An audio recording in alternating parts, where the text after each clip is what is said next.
थानगढ़ में प्रशासन ने आधी रात को बड़ी और सख्त कार्रवाई करते हुए वर्षों से सरकारी जमीन पर किए गए अतिक्रमण को हटाया है।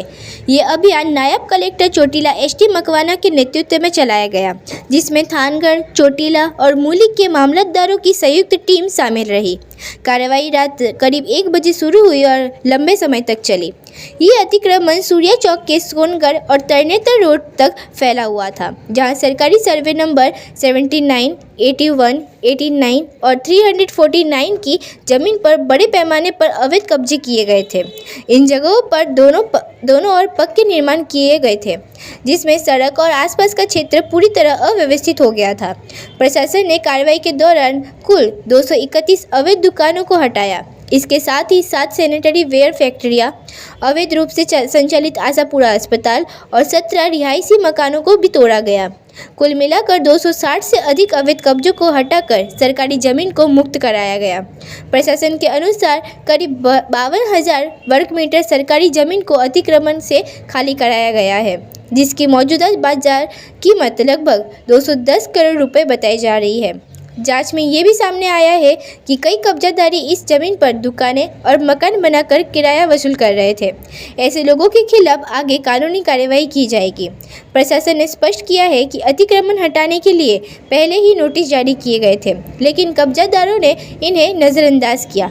इसके बाद मजबूरन सख्त कदम उठाया गया। खाली कराई जमीन पर जल्द ही फेंसिंग करवाई जाएगी और सरकारी संपत्ति की सुरक्षा के लिए विशेष योजना लागू की जाएगी। इस कार्रवाई के दौरान पूरे इलाके में हड़कंप मच गया। प्रशासन ने साफ शब्दों में चेतावनी दी है कि भविष्य में सरकारी जमीन पर किसी भी तरह का अतिक्रमण बर्दाश्त नहीं किया जाएगा। थानगढ़ में इसे अब तक की सबसे बड़ी प्रशासनिक कार्रवाई मानी जा रही है। जी साहब, શું કહેશો? આજે રાત્રે 1 વાગે અમારી નાયબ કલેક્ટર પ્રાંત ચોટીલાની ટીમ તેમજ મામલાદાર થાનગઢ અને મામલાદાર ચોટીલાની સંયુક્ત ટીમો દ્વારા થાનગઢ વિસ્તારની અંદર થાનગઢથી તરણેતર સ્ટેટ હાઈવે એટલે કે સૂર્યા ચોકથી તરણેતર જે સ્ટેટ હાઈવે આવેલો છે, ત્યાં સરકારી સર્વે નંબર 79, 81, 89 અને 349 કે જે રોડની તદ્દન ટચ એટલે કે લાગુ સર્વે નંબરો આવેલા છે।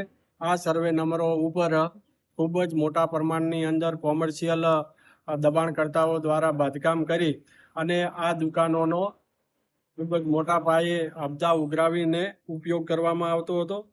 આ દબાણોની જો વિગતે જોઈએ તો આશરે 231 જેટલી કોમર્શિયલ હેતુ માટે દુકાનો બનાવેલા આવેલી હતી। 7 સેનેટરી વેરના કારખાના બનાવવામાં આવેલ હતા, તેમજ એક આશાપુરા હોસ્પિટલ તેમજ 17 જેટલા રહેણાંકના પાકા મકાનો અને બંગલાઓ એમ મળીને કુલ 260 જેટલા ગેરકાયદેસર દબાણ એ દબાણકર્તાઓ દ્વારા આ કોમર્શિયલ એક્ટિવિટી માટે દબાણ કરવામાં આવેલા હતા।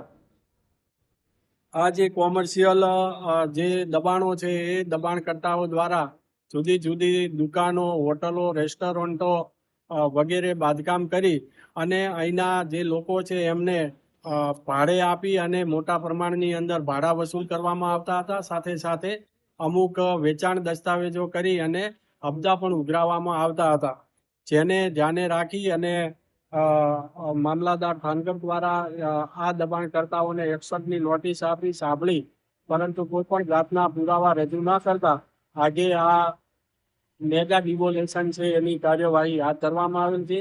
આ ડિમોલેશનની અંદર કુલ 4 જેસીબી મશીનની મદદથી આ ડિમોલેશનની કામગીરી ચાલુ છે।